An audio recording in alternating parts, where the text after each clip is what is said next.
So this is today. Today is yesterday, and tomorrow is also today. You traveled through time to the present. Yes. Yeah, I don't think you get how time travel works. It's like we're stuck. You know, like a needle on a scratch record. I wake up every day right here, right in Punxsutawney, and it's always February 2nd. It's one of those infinite time loop situations you might have heard about. It's a thing where the same day keeps happening. Time.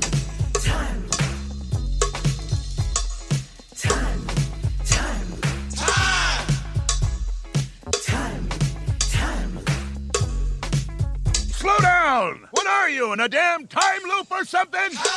Well, it's Groundhog Day again, and that must mean that I'm Professor Robert E.G. Black, and I'm here with Derick McDuff from Underrated, here to discuss Groundhog Day. Again, still, always.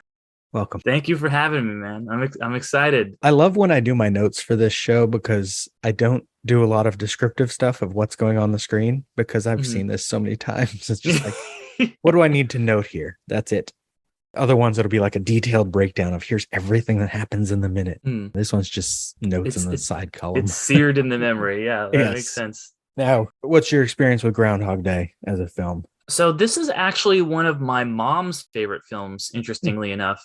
So I had watched it a lot growing up, and it's one of the movies that she would watch quite a bit that I really connected to more than anything else that she was a really big fan of. So, you know, it was always a part of my childhood. It came out when I was pretty young, and then I've watched it pretty consistently every Groundhog Day. So I do know this one fairly well. Like I said before, not nearly as well as you, but yeah, it's a movie that I like quite a bit. And it was maybe the thing I knew Bill Murray from the most, at least at a young age. Yeah, depending on people's ages, it'd be like Ghostbusters or this. And then a decade later, it'd probably be some drama. Yeah, yeah. Or more dramatic, at least. Yeah, Lost in Translation or something. Oh, yeah, definitely. Or Rushmore. Into Indies. Yeah. Yep. Anything Wes Anderson, really. Yeah.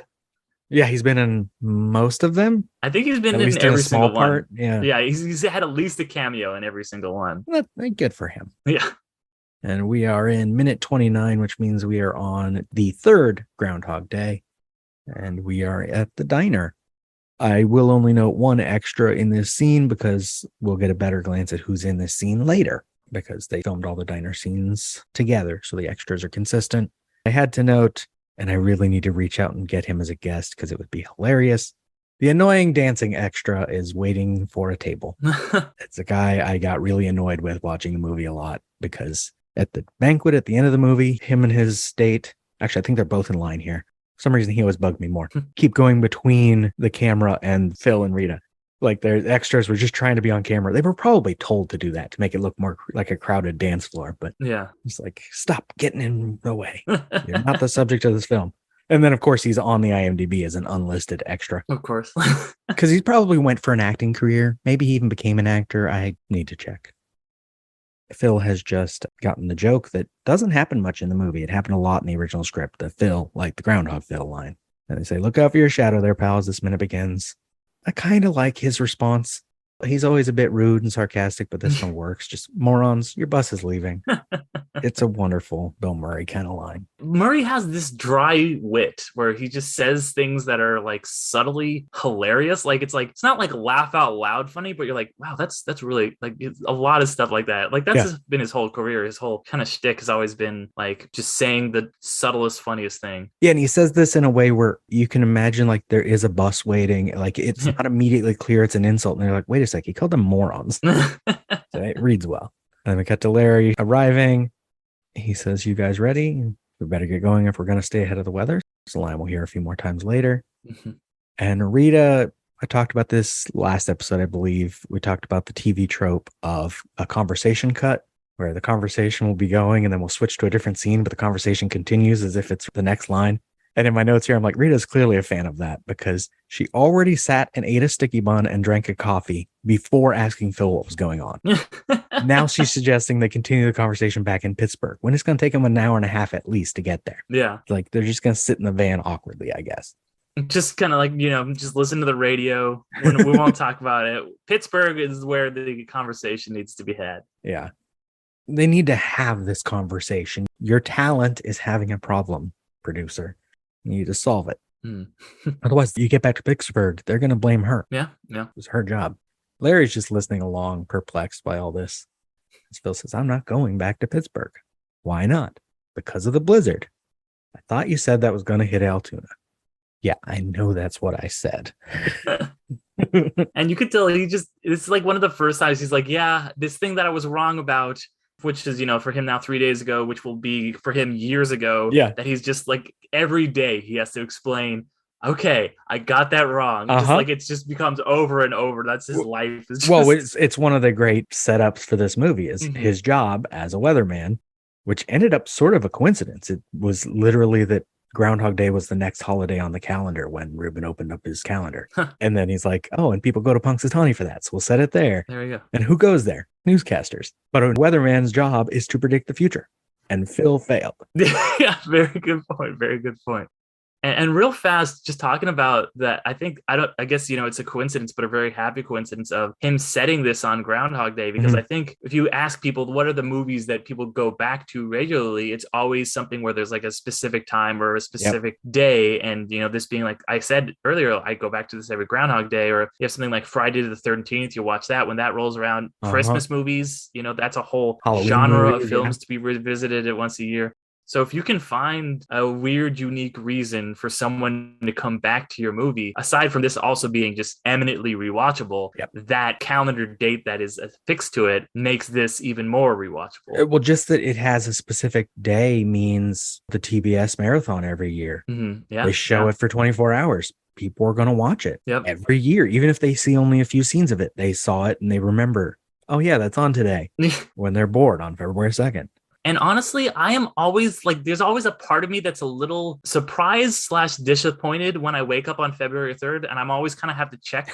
I'm like, is this what was going on yesterday? Is this a different day? Okay. Weirdly, I don't think I ever had that problem when I was watching this every day. I was just like, nah, it's just another day. It's going to be the same thing. I probably got work. I got to write. Yeah. So you really made yourself, that's so meta how, this is the same thing every day. And you just, you've probably talked about it a lot, but in the pandemic, so many people gravitated so much towards these time loop movies because everyone felt like they were living their own Groundhog Day. I think that's part of the big reason why Palm Springs, which came out that time period, was such a runaway hit, which I absolutely love that movie. Yeah. It's one of my favorite time loop movies other than this. So I think that, and then you just kind of put yourself in that situation. And so I even went to Woodstock where they filmed it to like experience that place and met Danny Rubin. And I always forget his name, but the location manager, I should remember his name. He was so nice. I'm sorry. I'll insert it in the edit right here. Yeah, his name was Bob Hudgins. He currently is the location manager on a lot of Chicago-based TV shows, Chicago Fire, Chicago PD, those things. And has been the manager on lots of stuff. And as I already said in the actual recording for this episode, he was so nice. Like, letting me answer a question from the crowd when he didn't know. Having a conversation with me as we walk from location to location about stuff. Because I could ask more detailed questions than probably the crowd even wanted to know. Gave me his business card. It was awesome. There. Oh, wow, that's great. I just learned his name. He works out of Chicago. He's the reason they picked this town.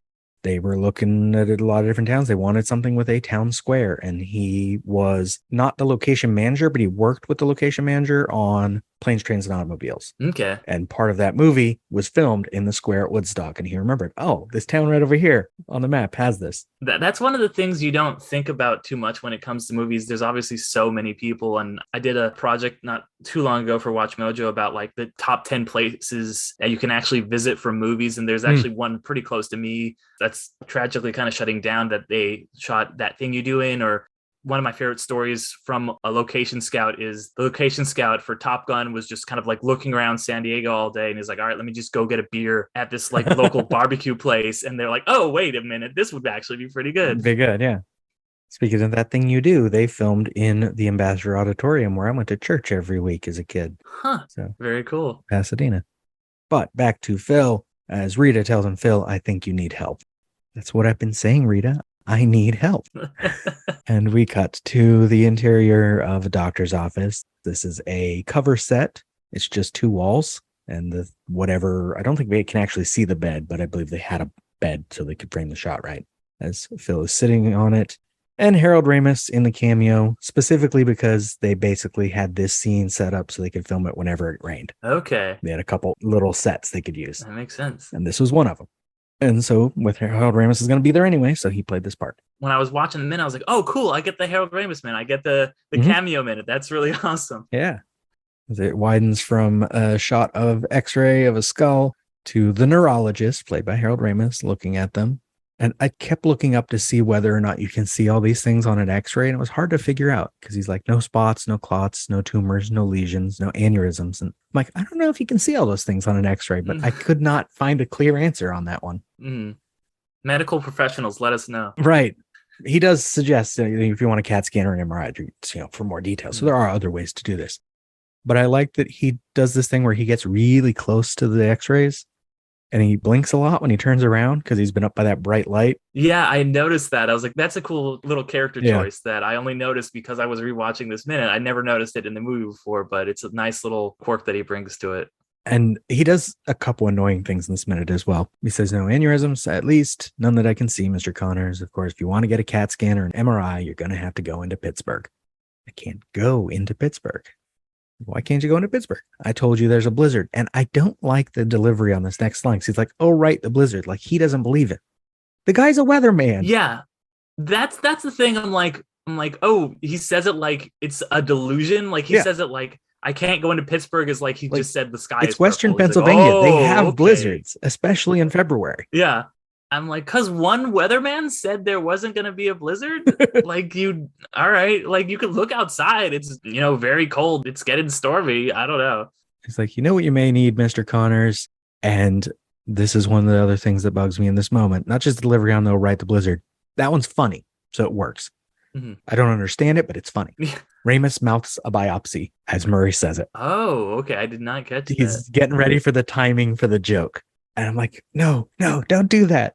Ramis loves watching this movie over and over. You got a hint of things he really likes is a shot of just 2 people. I mean, he grew up with improv and stuff. He like the conversation is the joke. And so the angles don't matter. It's just, we're going to get the 2 people in the shot and let them talk. We're going to have that beat for the punchline.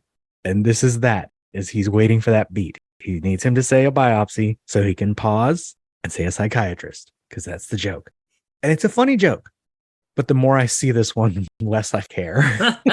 Unfortunately. Yeah. I was going to say, I wonder at this point what their relationship was like, because I know that this movie kind of like for like decades plus. Yeah, this was the end of their friendship. And so I wonder, this being their only scene together on screen, at what point, like you mentioned, they shot it in rainy days and stuff. So I'm wondering at what point their relationship, how much it had deteriorated, if it had started to deteriorate at all, I don't know the order of when they filmed a lot of stuff on this. I know like how they filmed certain things, like this came on a rainy day and how they did some other stuff, even locations of where this set would have been. But the actual timing and the order of the production, I'm not sure. But yeah, this is the movie. They were both, aside from they were having personal conflicts over how to present this movie, also they were both having relationship problems outside the movie. I can't confirm this, but timing wise, it makes sense. Bill Murray was already having an affair that was going to be part of why the marriage he had at the time ended. Harold Ramis was having problems with his marriage and was going through some depression problems. And after this movie, they didn't talk. Maybe ever. There were a couple news stories that got out where Bill Murray may have talked to Harold Ramis on his deathbed, but I've never seen actual confirmation of that. So this might have been just the end of their friendship. It's their conflict over this movie time with bad things going on in their lives, and they never got back. Yeah. Which is sad because they had known each other since the 70s. Yeah. Yeah. It's a bummer, man. And so we go from the punchline. We barely get a glimpse of it as this minute ends. The psychiatrist, who we'll get to next minute, who specifically described in the script as looking like he has his own problems. Is that not good? Yeah. Yeah, you got the director cameo. Yeah. Minute 29. Yeah, really, really great cameo. Even the joke of him thinking he needs a biopsy. Like, that's not going to help. If you have a brain tumor, this isn't going to fix this situation. It's so interesting because this is the point, like you said, this is the third day. So this is the point where the second day is like, what is happening? And the third day, he's like, okay, I kind of know what's happening, but I don't really believe it yet. So he's still, he understands it on a mental level. He like gets it, but he doesn't really know. He's trying to make heads or tails of it and trying to be like, okay, something's wrong here. Something must be wrong with me first. And he hasn't really come to accept it yet. He's come to understand it, but not accept it, I guess is what I'm trying to say.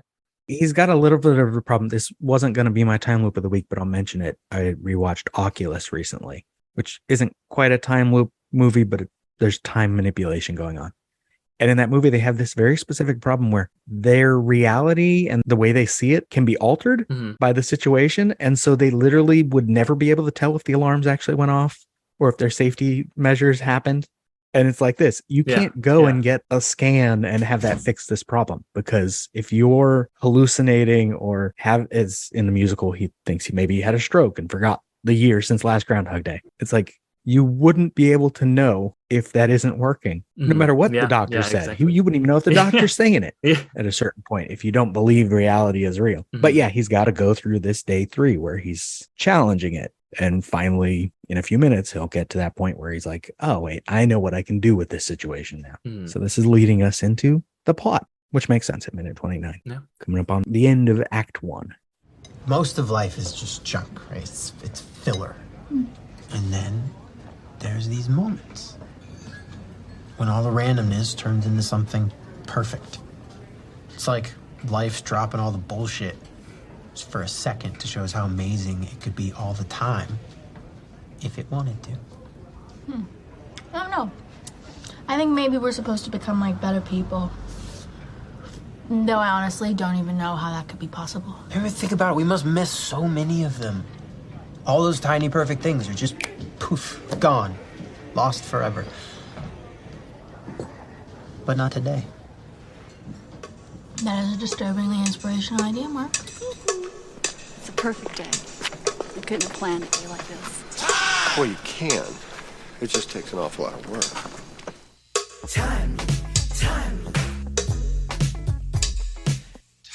The last revision is what counts, apparently. What if we found them all? All the perfect things in this one town, in this one day. We could collect them. Now, your time loop of the week is Majora's Mask, right? Majora's Mask. Yes. Yeah, exactly. Which I have never played. I did read a little bit about it. Okay. Yeah, so I'm a really big fan of the Zelda series, just in general. They've always been my favorite games, especially when I was younger. I was really a big gamer, and Ocarina of Time was a game that, like many people, was just hugely influential to me. And then a couple of years later, they come out with Majora's Mask, which I liked at the time, but I didn't really fully appreciate until I got a lot older. It came out when I was like 10, and I didn't really appreciate it until I was probably in my late teens, early 20s. Because so many games, or at least a lot of the games from that era, specifically Ocarina of Time, is so linear. It's so like, here's this plot, here's the story, you kind of go through it. There's some side quests and stuff. But Majora's Mask, since it is that time loop, and for anyone who's not aware, basically you are Link, you're this character, and the world is about to be destroyed in 3 days, and you keep having to go back in time to this certain point, the start of the 3 days, and keep doing it and doing it over and over again until you're able to prevent this catastrophe. But what really speaks to me about the game, and why it might be, it's probably my favorite video game ever, maybe one of my favorite pieces of just media in general ever, is because it's that same reason that Groundhog Day is so great, is that in Groundhog Day, his growth comes from interacting with all these other people and seeing all of their lives and these little plots they do and these little minute details. And I think it's in your intro for one of these shows where it's the two characters they're talking. It's like, we would never have enough time to observe all these little plot details. Not sure what movie it's from, but that's how it feels in Majora's Mask, because there are all these side characters. There's all these people that have these lives, and you can watch them go about their day and see how they do. And it's like, if you do this one thing, their day will be changed. And if you do this, it'll be changed. And what I really love about Majora's Mask is since you are playing, you are the point of view. You're not passively observing someone doing this. You can be like, oh, well, if I do this, if I make this decision, it changes everything for this character. If I do this, their entire life is different. I can get these two lovelorn characters who've been separated back together. But some of the stuff is really interesting because say you do that, you go on that side quest, which is the main side quest of the game. You have to forego doing this other side quest where there's this little lady who gets robbed. You have to like let her get robbed in order for this bad guy to get caught. So you have to go back and you have to do all these different things. So there are all these really interesting choices, and it is really a game about free will versus determinism, and you decided to do all these things, and how does that affect how other people react. And just there's so many great interesting stories because the main plot is pretty cool and interesting and deals with like grief and depression and moving on and friendship and all these great big themes. But it is one of the games that is way more about the side quests and the side characters. You can kind of do it in any order that you want, more or less. And you can do these things. And if you interact with someone in this way, they'll have this opinion. And if you interact with someone in this way, if you mess up, you can go back and do it a different way. So as soon as I saw that it wasn't covered, I was like, I have to talk about Majora's Mask. I read a thing, I don't know how true this is, you could tell me, that if you did one of the quests and like help certain characters, when you go the next iteration to do something else, some of the effect you had before is still in place, even though you didn't really do it this time. Basically, the kind of like main bosses and stuff that you beat, you get things from them. So the only person who really kind of remembers anything you've changed is the banker. It's kind of like this weird little hitch, and then maybe it's suggesting that there's the quote unquote happy mask salesman who's kind of like your guide who kind of sets you off on this thing. He maybe remembers some stuff. So yeah, other than that though, things don't really stick. So you kind of have to choose. But at the end, it does. One of the moments at the end credits is like, look at all these people you've helped. Nice. That's something he brings up is like, yeah, it's all about people. It's all about helping. It's not about this grand epic adventure like, slaying the great evil. Even the bad guy is on a certain level very sympathetic and is kind of a literal puppet for this just malevolent force. So I find all of that really, really cool and interesting. Nice. Now, speaking of video games, if any of my listeners have an Oculus Quest, someone find the game. I believe it was released under the name We Are One. It came out just last year. And it's a time loop game, but you can also clone yourself. So you do part of a puzzle one day, and then you can do the other half of the puzzle the next day. And those two things happen together. So you're kind of doing puzzles in parts, which sounded awesome, but I'm not going to buy a VR thing just to play like one game. Yeah. My time loop of the week was going to be what I think would be the latest time loop TV show or movie thing, which was oddly an episode of Tales of the Walking Dead, a show that shouldn't have any time loop scenarios going on. Yeah, that's unexpected. But the Tales of the Walking Dead is like this, I think it's going to have 6 episodes altogether. It's like an anthology set in the world of the Walking Dead. And except for one episode, we don't see characters we've seen before. It's just one-offs.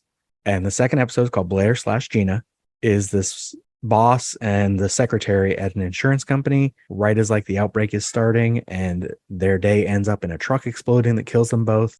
And then they're back in the office and they have this antagonistic relationship, and it's played as a comedy. It's a comedy set in the Walking Dead universe, and I loved it because I did not expect a time loop thing. I wasn't ready. I've been taking notes on all the time loop things I rewatched lately for a screenplay thing I'm working on. And then this one, I'm like, oh shit, I gotta get my notes out and start writing things down because I didn't expect this show to have a time loop, and it did. And it was hilarious because they just keep getting in each other's way. Then they try to work together, but it fails because they're not good at it because they don't like each other. And it was this weird little buddy comedy that basically takes place over the course of like a couple hours and then repeats and then repeats. Is that the one with Jillian Bell in it? Yes. Okay. Because I saw a commercial with her and I was like, oh, okay. Because like I'm really it's her and Parker Posey. Okay, cool. Okay, I like both of those actors a lot. So that's because I saw a commercial and I was like, oh, that's Jill Bell from Workaholics and a bunch of other great stuff. Yeah, I know some people are apparently not liking Tales of the Walking Dead, but it's kind of here's a universe, here's different genres in it. And I love that. The latest one was like almost film noir. I love that kind of thing. And they had one that was like a nature documentarian who's looking at the dead as things to research. And I love it. Yeah. It's like exactly what that needed after people thinking like the core series is a little tired at this point. And it is. It gets repetitive. Yeah. Very cool. The line you were probably talking about in the sound bites is probably from The Map of Tiny Perfect Things. Okay. Which is one of my favorite recent time loop movies. Okay, very cool. It's about a young man and woman who are both in a time loop and in their little town, and they start collecting these specific things they think are perfect. Okay, I've seen the trailer for that one. I need to check it out. I think that we kind of in the previous episode touched on, the free will versus determinism thing. And I think that this movie does kind of have some of those same themes, because one of the things about free will, it's like, okay, well, you're getting affected by these things that happen to you. Whereas it's the same things keep happening to him over and over and over and over again. And seeing how he still is able to grow and change and change his reactions. Yeah, nothing about his situation or his environment is changing, but he is incrementally making these decisions that are affecting him, and he's becoming slowly a better person. You're seeing that over the course. For us, it's 60 to 90 minutes of his development, but for him, it's who knows how many years. Right. And I think that is really cool. And I can't remember where I heard it, but someone said once, so it was like, everyone given enough time would probably become a good person. And I think this is kind of hitting on that. Just like, we are. Especially if you can't die. Yeah, exactly. Like you'd either be dead or you'd have to be better, because you'd just be stuck caring and knowing things about everyone. And he does, it's not like linear where he just gets better and better, but he does get worse at certain times. But you see him grow and develop, and it's all just internal. It's all him, because nothing around him is changing. And I thought that was really cool. Yeah.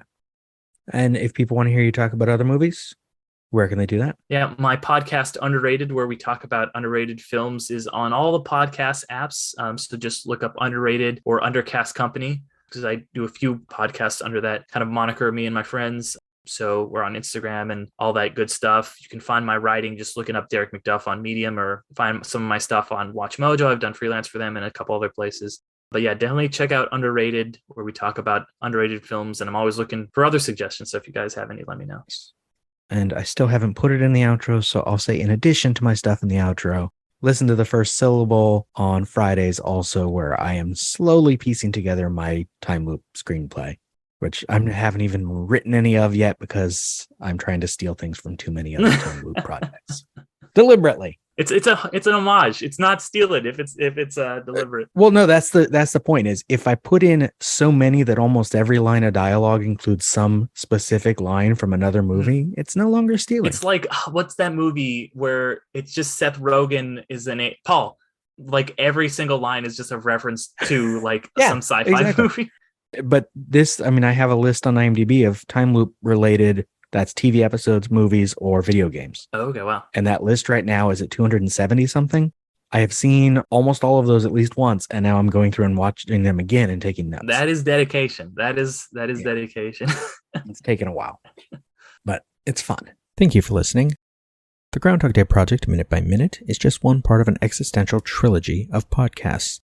Tune in every Tuesday for Minutia Ex Machina, every Wednesday for more Groundhog Day, and every Thursday for Eternal Sunshine of the Spotless Minute. And you can follow all three shows in one feed. Just search an existential trilogy. Follow this show on Twitter at Groundhog Day MXM and on Instagram and Facebook at Groundhog Day Project. This has been a production of Lemming Drops Studio. You can find links to more at lemmingdrops.com or join the Facebook group Lemming Drops Studio Tour. Also, you can support all my shows at patreon.com/lemmingdrops. Until next time.